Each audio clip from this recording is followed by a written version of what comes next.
नमस्कार साथियों। हिंदी साहित्य के हिस्ट्री के इतिहास की आज से फिर अगली क्लास जिसमें हमें पढ़ना है हिंदी साहित्य के इतिहास लेखन की परंपरा। और इससे पूर्व हमने गारसा दत्तासी, ग्रियर्सन, शिव सिंह सेंगर, मिश्र बंधु, रामचंद्र शुक्ल सहित रामकुमार वर्मा को भी पढ़ लिया था। हिंदी इतिहास लेखन की परंपरा में जितने भी जो प्रश्न हैं उनका हम सार रूप, संग्रह रूप अंत में लेंगे संक्षेप में कि कौन कौन सी बातें अब तक हमने पढ़ी। आज हम पढ़ेंगे हजारी प्रसाद द्विवेदी और नगेंद्र, जो कि हिंदी साहित्य इतिहास लेखन की परंपरा में इन दोनों सहित गणपति चंद्रगुप्त और जो भी इक्के दुक्के जो बच गए हैं उनको हम पढ़ेंगे। और वहां हमारी हिंदी इतिहास लेखन की परंपरा समाप्त होगी। और यहाँ हिंदी इतिहास में जितना मैं डीप से बता सकता हूँ वो बता रहा हूँ, परीक्षा उपयोगी जो चीज है वो बता रहा हूँ कि जो जो अक्सर परीक्षा में रिपीट होती है, आती है, कौन से प्रश्न उठते हैं। अब तक जितने भी जो प्रश्न पत्र हुए हैं हिंदी में, net, JRF, second grade, first grade या कॉलेज लेक्चर में, अब तक कौन कौन से टीजीटी, पीजीटी या एचटेट इन सब में, या इंडिया में जितने भी इस तरह के जो साहित्य को लेकर के पेपर होते हैं उनमें कौन कौन से प्रश्न रिपीट होते हैं। साहित्य आप कहीं चले जाओ इंडिया में, ये उसी रूप में रहना है, ये उसी अंदाज से इसमें प्रश्न आने हैं। तो जितना भी अनुभव उन सब का निचोड़ यहाँ पर ये मेरे स्वनिर्मित जो नोट्स हैं, जो इधर उधर गाइडों से या फिर नगेंद्र, हजारी प्रसाद द्विवेदी, बच्चन सिंह, रामकुमार वर्मा, शुक्ल, इन सब का समाहार जो है वो यहाँ मैंने तैयार किया है। बस मैं आपसे के लिए चाहता हूँ कि आप अन्य सभी मित्रों को भी शेयर करें ताकि उनसे मिलने वाला जो रेस्पॉन्स है वो मेरे लिए ऊर्जा का काम करेगा। धन्यवाद यहाँ इस प्लेटफॉर्म पर मेरे साथ इस चैनल पर जुड़ने के लिए। आइए आज हम पढ़ेंगे हजारी प्रसाद द्विवेदी। हजारी प्रसाद द्विवेदी जिनका हिंदी साहित्य इतिहास में बहुत महत्वपूर्ण स्थान है। हिंदी साहित्य इतिहास लेखन की परंपरा में हजारी प्रसाद द्विवेदी का क्या योगदान है तो वो यहां पर देखें आप। ये मैं इसलिए लेकर के आता हूं हजारी की आदि भूमि का विकास, ताकि लिखने का समय जो ऑफलाइन में एक लिखने में अतिरिक्त समय लगता है उस समय को आप लोगों के लिए मैं बचा सकूं, इसलिए मैं ये लेकर करके आता हूं। बाकी ऐसा नहीं है कि मुझे याद नहीं है, मुझे अच्छी तरह से ये सारी बातें, ट्रिक जो है वो उंगलियों पर रटी हुई है। ये बात भी मैं इसलिए कर रहा हूं ताकि आप में वो कॉन्फिडेंस की कमी नहीं आए कि जब इनको याद नहीं है तो हम कैसे याद कर पाएंगे। बिल्कुल याद किया जा सकता है। हजारी की भूमि आदि का विकास, 3 इनकी रचनाएं, और तीनों जो रचनाएं हैं वो ये आप सबसे पहले देखें कि हजारी प्रसाद द्विवेदी की जो रचनाएं हैं, नंबर 1 पहली रचना इनकी जो है वो है हिंदी साहित्य की भूमिका, जो 40 की है। हिंदी साहित्य का आदिकाल जो 52 की रचना है, ग्रंथ है। और हिंदी साहित्य उद्भव विकास, और ये 53, 40, 52, 53 इस तरह से है। और पहला जो ग्रंथ है भूमिका, मतलब है हिंदी साहित्य की भूमिका। कैसे याद करेंगे? हजारी की भूमि आदि का विकास। हजारी के पास जो भी भूमिर, प्लॉट, दुकानेर जो भी उनके पास है ना भूमिर, उन सब सहित सबका विकास होना चाहिए। तो हजारी की भूमि आदि का विकास हजारों गुना बढ़े, हजारी की भूमि आदि का विकास 40, 52, 53। तो हिंदी साहित्य की भूमिका, हिंदी साहित्य का आदिकाल। दूसरी इनकी रचना या इनका ग्रंथ है हिंदी साहित्य का आदिकाल। और तीसरा इनका है हिंदी साहित्य उद्भव एवं विकास।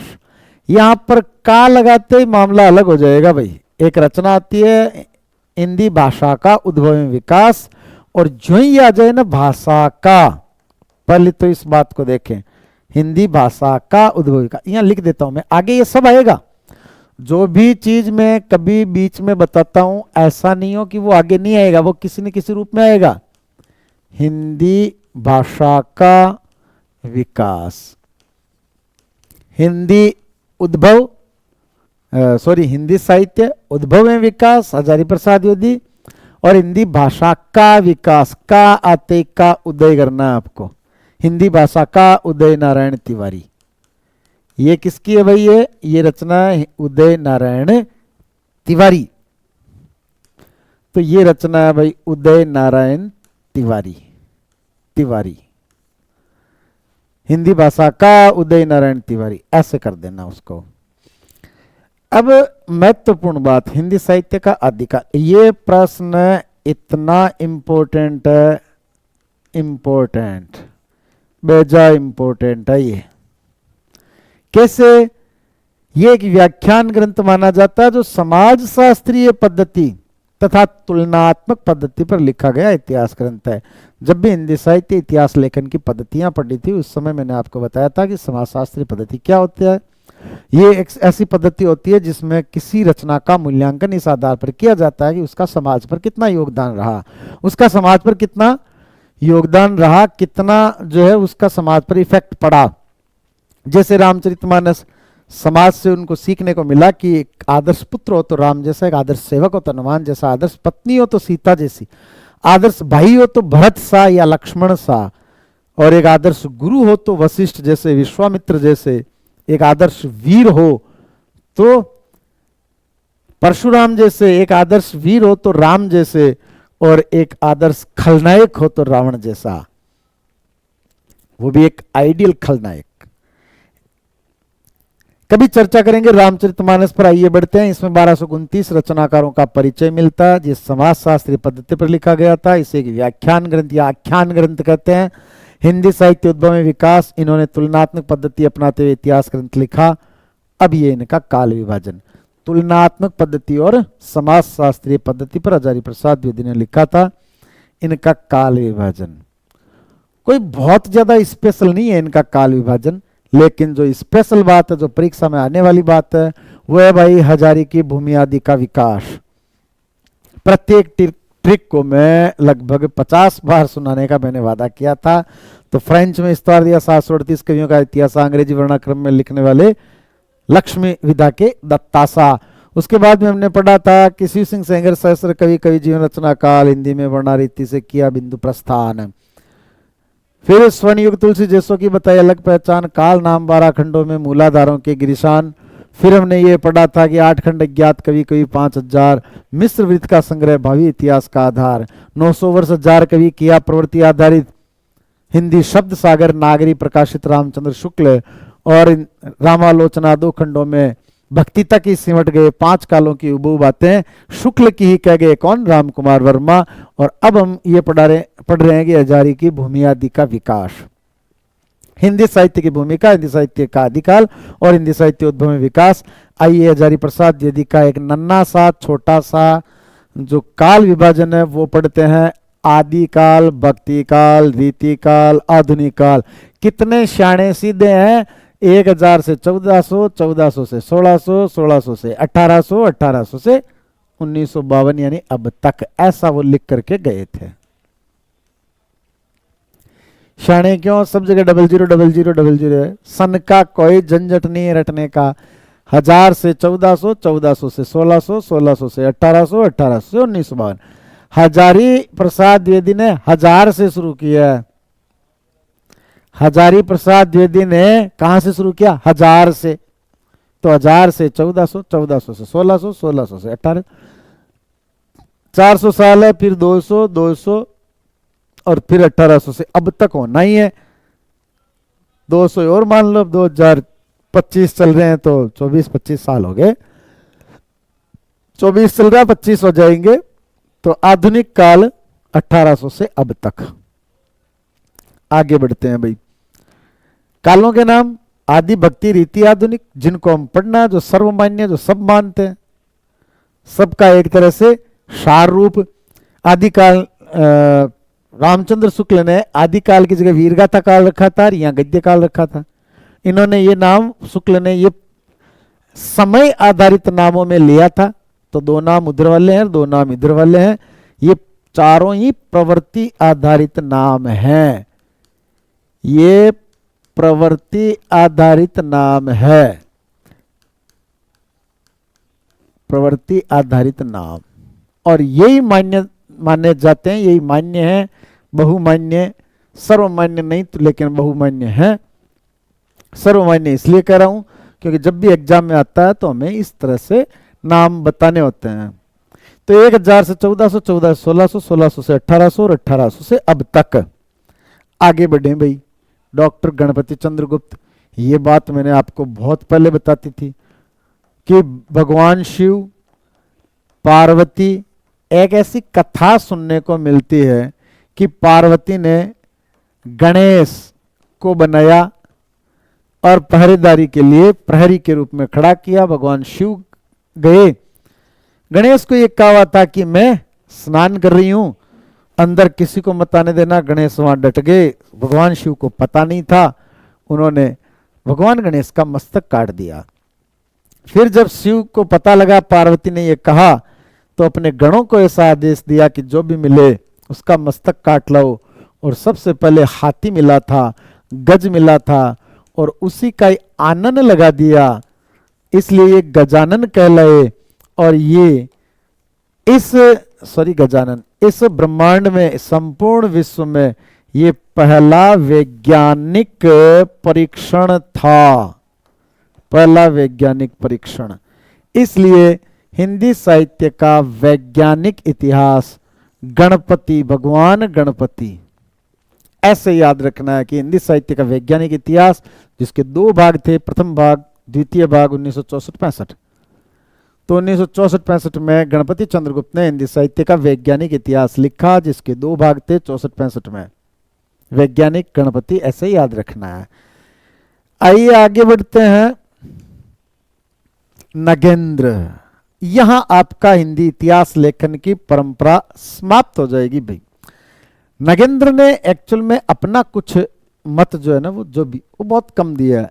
बाकी इन्होंने बताया कि शुक्ल ने ये लिखा है, हजारी प्रसाद दीदी ने ये लिखा है, और राम कुमार वर्मा ने ये लिखा है, मिश्र बंधु ने ये लिखा था। मेरा मानना ये है, इसलिए क्यों मेरा मानना ये, बहुत अच्छा, बहुत शानदार विश्लेषण किया है।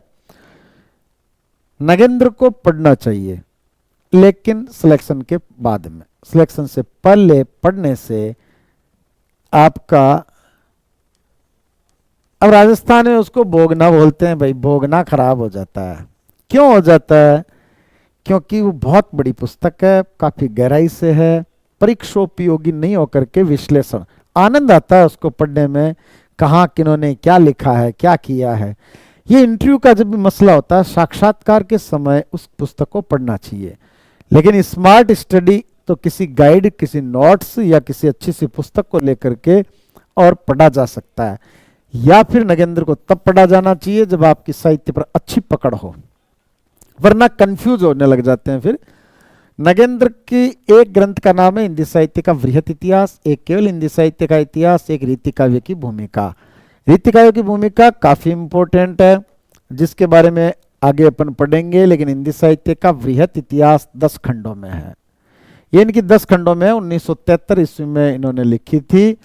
और हिंदी साहित्य का वृहत इतिहास 1973 ईस्वी 10 खंडों में, कोई बहुत पुरानी बात नहीं है। कब लिखी हिंदी साहित्य का वृहत इतिहास? 1973 में, 10 खंडों में। इससे पहले हमने हजारी प्रसाद द्विवेदी पढ़ा है, हजारी की भूमियादि का विकास, जो 40-52-53 की रचना है। फिर से सुन लें, हजारी की भूमियादि का विकास, जो 40-52-53 की रचना है। और ये 3 है, इनमें से हिंदी साहित्य का आदिकाल और हिंदी साहित्य उद्भव में विकास आख्यान व्याख्यान ग्रंथ माने जाते हैं। समाज शास्त्रीय तुलनात्मक पद्धति में इन्होंने हिंदी साहित्य का इतिहास लिखा। और इसके बाद में हमने ये भी पढ़ा, 4 कालखंड जो बांटे, उनमें हजारी प्रसाद द्विवेदी ने 1000 ईस्वी से शुरू किया था। या नगेंद्र हिंदी साहित्य का वृहत इतिहास 10 खंडों में, हिंदी साहित्य का इतिहास और रीति काव्य की भूमिका। ये देखें काल विभाजन, नगेंद्र ने बहुत एक इंटरेस्टिंग बात कही कि किसी भी भाषा, समय या काल, इसका एडजेक्ट कोई समय नहीं होता। कैसे? यदि ये कहा जाए कि भाई आदिकाल कब से शुरू हुआ, तो एडजेक्ट कोई सन कैसे बता सकते हैं कि इस साल से शुरू हो गया साहब? कोई भी विचारधारा धीरे धीरे उसका उत्थान होता है, धीरे धीरे उसका पतन होता है, धीरे धीरे उसका उद्भव होता है, अचानक से लुप्त नहीं होती, अचानक से अस्तित्व में नहीं आती। तो इन्होंने ये माना कि आदिकाल 7वीं से 14वीं शताब्दी के मध्य, 7वीं के मध्य से 14वीं शताब्दी के मध्य, ऐसा इन्होंने लिखा है। भक्ति काल 14वीं के मध्य से 17वीं के मध्य तक, ऐसा ही कुछ रामचंद्र शुक्ल ने किया, केवल इस बात को छोड़ करके। और रीति काल 17वीं के मध्य से 19वीं के मध्य, इस बात को छोड़ करके, मतलब उन्होंने 1050 संवत से 1375 तक बताया, तो वो शताब्दी तो 14वीं हो गई। फिर उन्होंने 1375 जो 14वीं शताब्दी हो गई, वहां से उन्होंने बताया है 1700 तक, तो वो भी 17वीं शताब्दी का अंत था। इन्होंने 17वीं शताब्दी के मध्य बताया, फिर 17वीं के मध्य से 19वीं शताब्दी के मध्य। और आधुनिक काल नाम वो के वही हैं जो हजारी प्रसाद द्विवेदी के दिए हुए हैं और जो माने जाते हैं शताब्दी के मध्य से अब तक।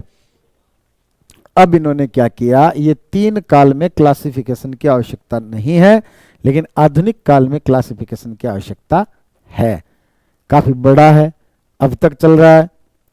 तो अब तक चल रहा है तो इन्होंने किस किस तरह से जो है इसका क्लासिफिकेशन किया। तो नंबर 1 पुनर्जागरण काल और इसी को भारतेंदु काल। इसका आरंभ 1857 से मानते हैं। 1857 से क्यों मानते हैं?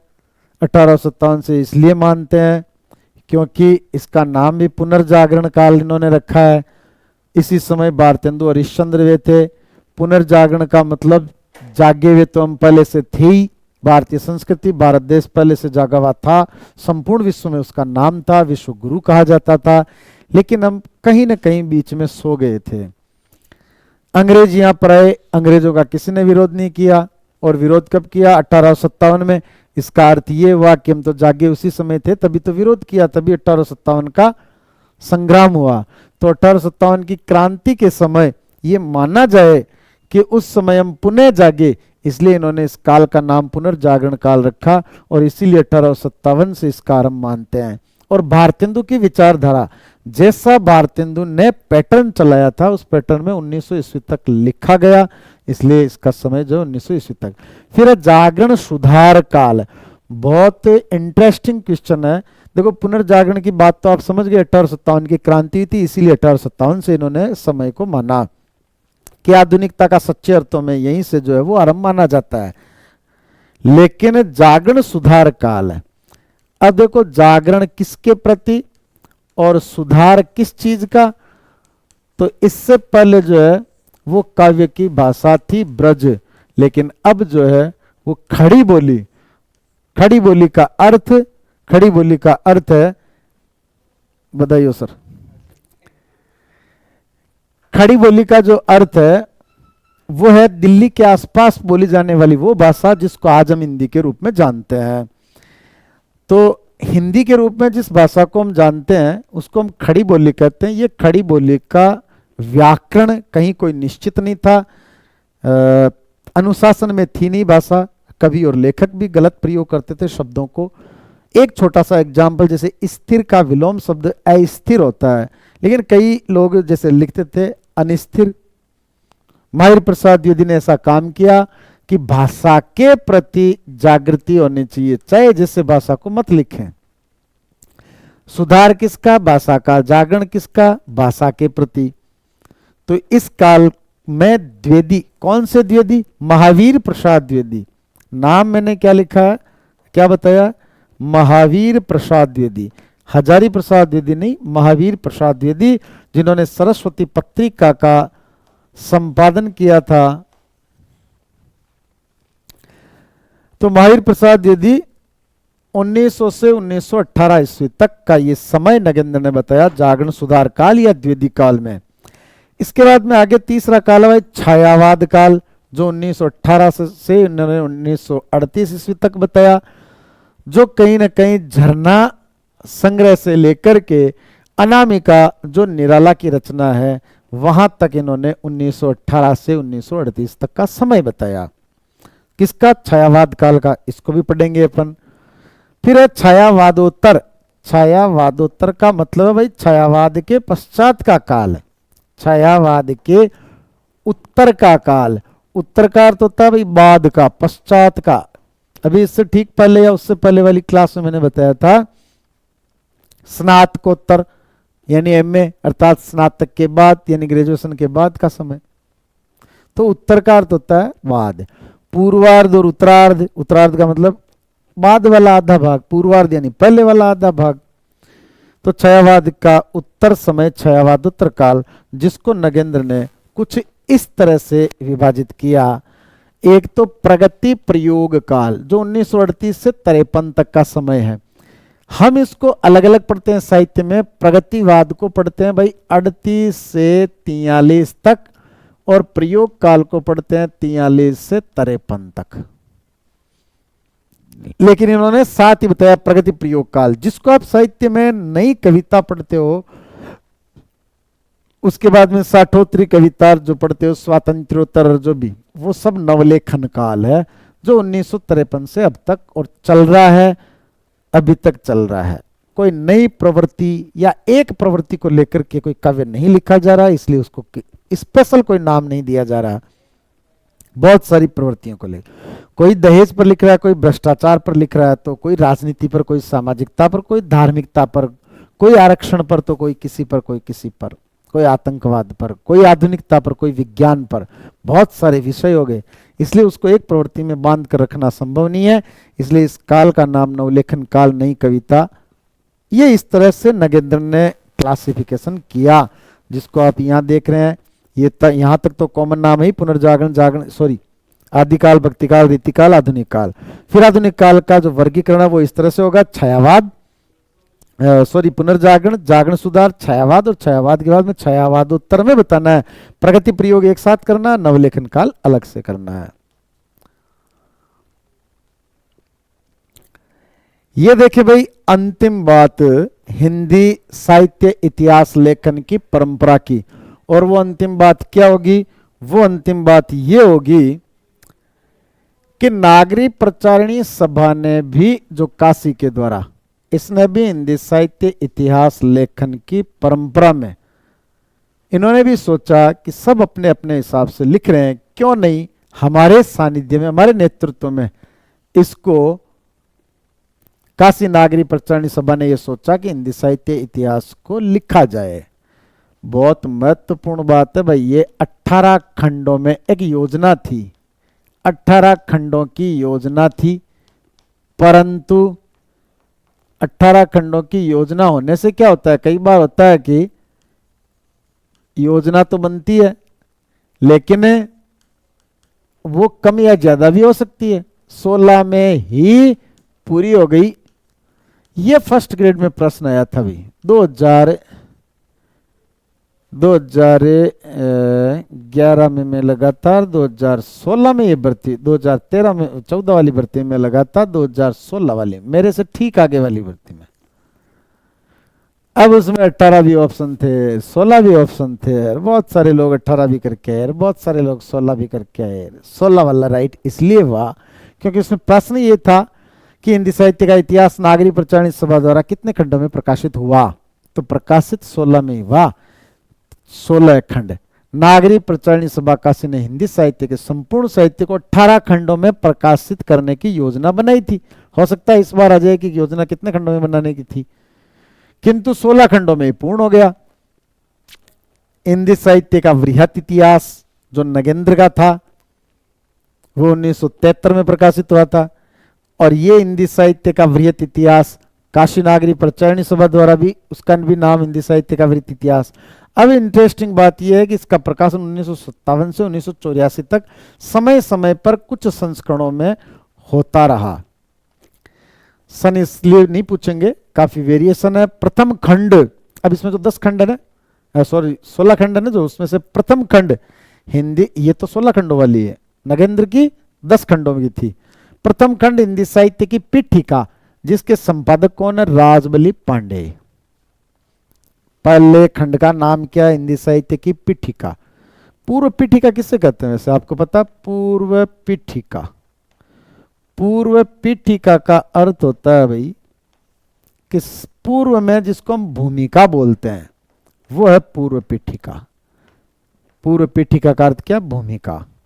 ये राजबली पांडे ने लिखी। इसका जो छठा खंड है रीति काव्य की भूमिका, जिसके संपादक नगेंद्र है, ये बहुत महत्वपूर्ण है भाई, ये पूछा जाता है, प्रश्न आया हुआ है कई बार।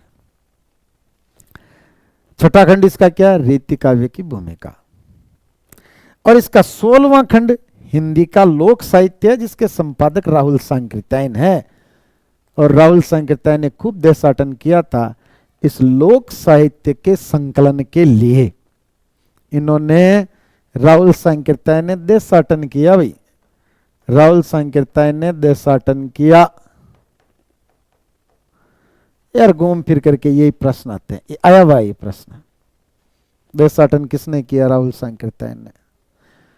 तो ये प्रश्न जो आए हुए हैं वही और आएंगे या फिर जो आने वाले हैं, ऐसे कुछ प्रश्नों का यहाँ संकलन है भाई। मैं 90% प्रश्नों की गारंटी लेता हूं। आज तक का कोई पेपर उठा करके देख लेना, इससे बाहर आज तक गया नहीं, जाएगा नहीं। ये जो नोट्स ये बनाए हुए हैं,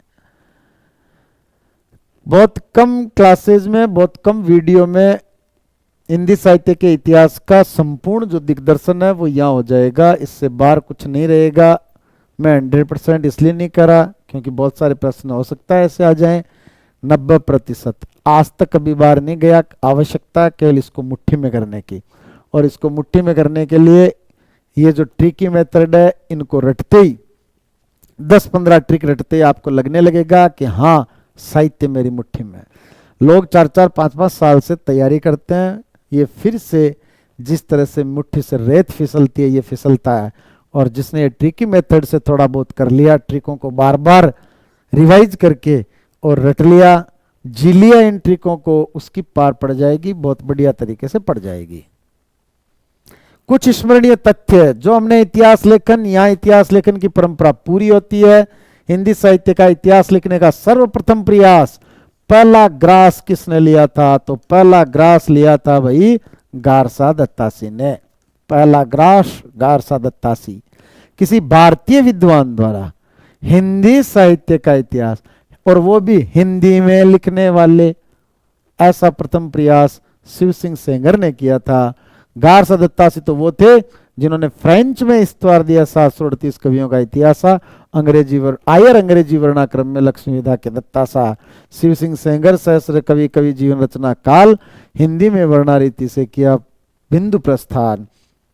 सच्चे अर्थों में, सच्चे अर्थों में किसे कहते हैं? जिन्होंने, सच्चे अर्थों का मतलब है जिन्होंने काल विभाजन किया, उसे कहेंगे सच्चे अर्थों में। जिन्होंने नामकरण भी किया साथ में, और ऐसे विद्वान कौन थे जिन्होंने हिंदी साहित्य का सर्वप्रथम इतिहास किया? जॉर्ज अब्राहम ग्रियर्सन, स्वर्ण युग भक्ति काल को कहने वाले, लोकनायक तुलसी को कहने वाले। तो स्वर्ण युग तुलसी जैसों की बताई अलग पहचान, काल नाम 12 खंडों में मूलाधारों के गिरिशान। अब्राहम ग्रियर्सन, ये प्रश्न आया हुआ है। George Abraham Grierson, George Franklin Grierson, ऐसे कुछ 4 नाम दे देते हैं, जिनको शुक्ल ने अब सर कहा। कौन से सर? अब सर, अब्राहम का शॉर्ट नेम, ये शुक्ल ने कहा था भाई इनको। तो हिंदी साहित्य का सर्वप्रथम इतिहास इस तरह से करने वाले ग्रियर्सन। सर्वप्रथम कालक्रम, काल विभाजन करने वाले विद्वान, ये भी तो ग्रियर्सन ही थे। यही तो बात मैंने लिखी है यहाँ।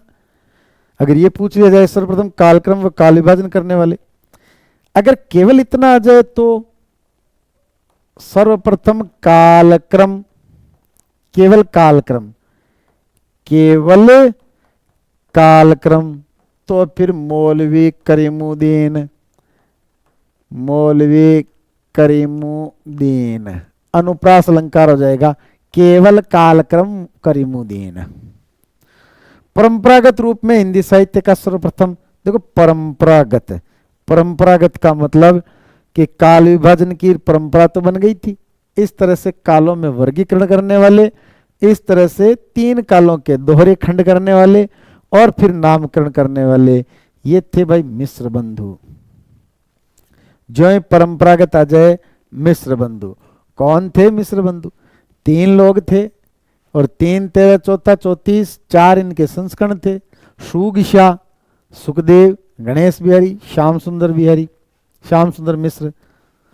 तो ये श्याम बिहारी मिश्र, श्याम सुंदर नहीं है, श्याम बिहारी मिश्र। अगली बात यह है कि सच्चे अर्थों में, यहां सच्चे अर्थों में लिखा हुआ है, यहां क्या लिखा? सच्चे अर्थों में हिंदी साहित्य का सर्वप्रथम परंपरागत इतिहास। दोनों बातें अगर आ जाए ना, तो फिर क्या लिखोगे? रामचंद्र शुक्ल। सच्चे अर्थों में परंपरागत इतिहास, तो वो रामचंद्र शुक्ल है भाई। जिन्होंने विधेयवादी पद्धति में लिखा, जिन्होंने दोहरा नामकरण किया था, प्रवृत्ति आधारित भी समय आधारित भी, ऐसे थे रामचंद्र शुक्ल। धीरेन्द्र वर्मा बड़े धैर्यवान व्यक्ति थे। कैसे व्यक्ति थे? धैर्यवान, बड़ा ही धीर गुण इनमें था, इसीलिए नाम था धीरेन्द्र वर्मा, जिन्होंने साहित्य को कितना धैर्यशाली मात्र 3 खंडों में बांटा। आदिकाल, मध्यकाल, आधुनिक काल है। आदिकाल, मध्यकाल, आधुनिक काल, 3 काल खंड। बड़े धैर्यवान आदमी थे। काल को युग नाम देने वाला, भाई इस युग में तो बाबू, हर कोई बाबू बनता है। इस युग में हर कोई बाबू बनता है, तो काल को युग नाम देने वाले विद्वान बाबू श्याम सुंदर दास। इसका मतलब इन्होंने नाम इस तरह से दिए थे: आदि युग, भक्ति युग, रीति युग, आधुनिक युग। तो इन्होंने क्या किया? काल को नाम क्या दिया था? युग। तो युग नाम देने वाले बाबू श्याम सुंदर दास, बाबू श्याम सुंदर दास युग नाम देने वाले। एक पुस्तक के रूप में सबसे बड़ा विशाल इतिहास रमाशंकर शुक्ल रसाल, एक पुस्तक के रूप में सबसे बड़ा विशाल रसाल, अर्थात एक पुस्तक के रूप में सबसे बड़ा विशाल इतिहास रमाशंकर शुक्ल रसाल, विशाल रसाल। पुस्तक बड़ी थी इनकी, पेज ज्यादा थे, तो एक पुस्तक के रूप में सबसे बड़ा विशाल इतिहास रमाशंकर शुक्ल रसाल, विशाल रसाल। ये ट्रिक भी लिखी है यहां पर। काशी नागरी प्रचारणी सभा द्वारा प्रकाशित साहित्य इतिहास, हिंदी साहित्य का वृहत इतिहास। कितने खंडों में? 16 खंडों में। और इसका 6ठा खंड, जिसका रीति काव्य नाम था, संपादक इसके नगेंद्र थे। ये हो गए भाई आपके सारांश हो गया हिंदी इतिहास लेखन का। अब तक जो भी 6, 7, 8 क्लास में पढ़ा, उसका एक पेज में सारांश हो गया। क्या ये बात हमने नहीं पढ़ी थी कि शुक्ल ने ग्रंथ का आरंभ सिद्धों की वाणियों से किया है? बहुत आता है ये प्रश्न। शुक्ल हिंदी साहित्य का इतिहास पुस्तक खोलोगे तो पहला ही पेज आपको मिलेगा, सिद्धों की वाणियों से इन्होंने आरंभ किया है। तो हिंदी साहित्य का इतिहास शुक्ल ने जो आरंभ किया वो सिद्धों की वाणियों से किया। शुक्ल सिद्ध, नाथ, जैन साहित्य को साहित्य न मानकर केवल धार्मिक प्रचार ग्रंथ मानते हैं। देखो, आदिकाल को जब भी अपन पढ़ेंगे ना, कैसे पढ़ेंगे? आदिकाल को जब भी हम पढ़ेंगे तो उस समय पढ़ेंगे, एक तो पढ़ेंगे हम जैन साहित्य। पहले मैं सिद्ध लिख देता हूं, क्योंकि इन्होंने, शुक्ल ने सिद्धों की वाणियों से प्रारंभ किया। सिद्धों से ही एक शाखा निकली जो नाथ बने आगे। तो सिद्ध साहित्य, नाथ साहित्य, जैन साहित्य, इसी को रास साहित्य कहा जाता है, इसी को अपभ्रंश साहित्य कहा जाता है। और एक रासो साहित्य, रासो कह दो चाहे चारण साहित्य कह दो, एक ही बात है। और इसी को ही इसके अलावा पढ़ा जाता है गद्य साहित्य और लौकिक साहित्य। गद्य साहित्य अध्ययन की सुविधा के लिए मैंने बनाया है मेरी तरफ से, बाकी गाइडों में आपको ये नहीं मिलेगा, है ना। लेकिन गद्य इनकी 3 जो इस आदिकाल में 3 रचनाएं गद्य की, वो भी पूछ ली जाती है। अब देखो, सिद्ध साहित्य, नाथ साहित्य और जैन या रास या अभ्रंश साहित्य। शुक्ल ये कहते हैं सिद्धों ने अपने धर्म का प्रचार किया था। इन रचनाओं में धर्मोपदेश, नाथ साहित्य ने अपने धर्म का प्रचार किया, धर्म प्रचार, और जैन साहित्य ने अपने धर्म का प्रचार किया था। तो ये केवल धर्म के प्रचार के लिए ये पुस्तकें इन्होंने ग्रंथ लिखे थे, साहित्य लिखा था। इसलिए वो कह रहे मैं इनको साहित्य नहीं मानता। वो मूल साहित्य किसे मानते हैं? शुक्ल। बहुत आता है ये प्रश्न कि शुक्ल निम्न में से किसे मूल साहित्य मानते हैं। और मैंने आपको एक बात बताई थी, अगर किसी प्रश्न पेपर सेटर को 4 ऑप्शन एक ही जगह, एक ही साथ, एक ही जैसे मिल जाते हैं और एक उनमें से फिर भी डिफरेंट होता है, वो प्रश्न बहुत आता है। तो सिद्ध, नाथ, जैन, रासो, इनमें से शुक्ल किसको मूल साहित्य मानते हैं? ये अगला प्रश्न है। इन तीनों को नहीं मानते? नहीं मानते हैं। क्यों? इनको इसलिए नहीं मानते हैं क्योंकि इनका उद्देश्य क्या था, सिर्फ धर्म का प्रचार करने का। फिर इनको शामिल क्यों किया, फिर अपने हिंदी साहित्य के इतिहास में शामिल ही क्यों किया, फिर भी परंपराओं का विकास दर्शाने हेतु इनको अपने साहित्य में स्थान दिया। तथा किस प्रकार, दूसरा कारण और बता रहा हूं, तथा किस प्रकार अपभ्रंश से हिंदी भाषा, तथा किस प्रकार अपभ्रंश से हिंदी भाषा का विकास हुआ दर्शाने के लिए, ये बताने के लिए कि अपभ्रंश कैसे लुप्त होती गई, कैसे हिंदी अस्तित्व में आई। ये दो कारण थे कि इनको शामिल किया। अच्छा, वो ऊपर वाला जो कारण है परंपराओं का विकास, इसका मतलब क्या है, दोहा संस्कृत में तो था ही नहीं, फिर हिंदी में कहां से आया, तो वो सिद्धों से आया, नाथों से आया, जैन साहित्य से आया। किसी राजा की स्तुति से दूर रह करके धार्मिक भाव से भी पुस्तक लिखी जा सकती है, यहां से सीखा। ऐसा भी कि योग पर पुस्तक लिखी जा सकती, कहां से सीखा, यहां से सीखा। तो ये बातें केवल बताने के लिए इनको शामिल किया है। हालांकि हजारी प्रसाद दीदी इस बात को काटते हैं, वो कहते हैं कि अगर धार्मिक उपदेश या धार्मिक रचना को अगर आप साहित्य नहीं मानोगे तो हिंदी का 75% रीता हो जाएगा, फिर तो रामचरितमानस, सूरसागर सबको बाहर निकाल देंगे। तो ये इनका मानना था। मित्रों, इस तरह से हिंदी साहित्य इतिहास लेखन की यह परंपरा पूर्ण होती है।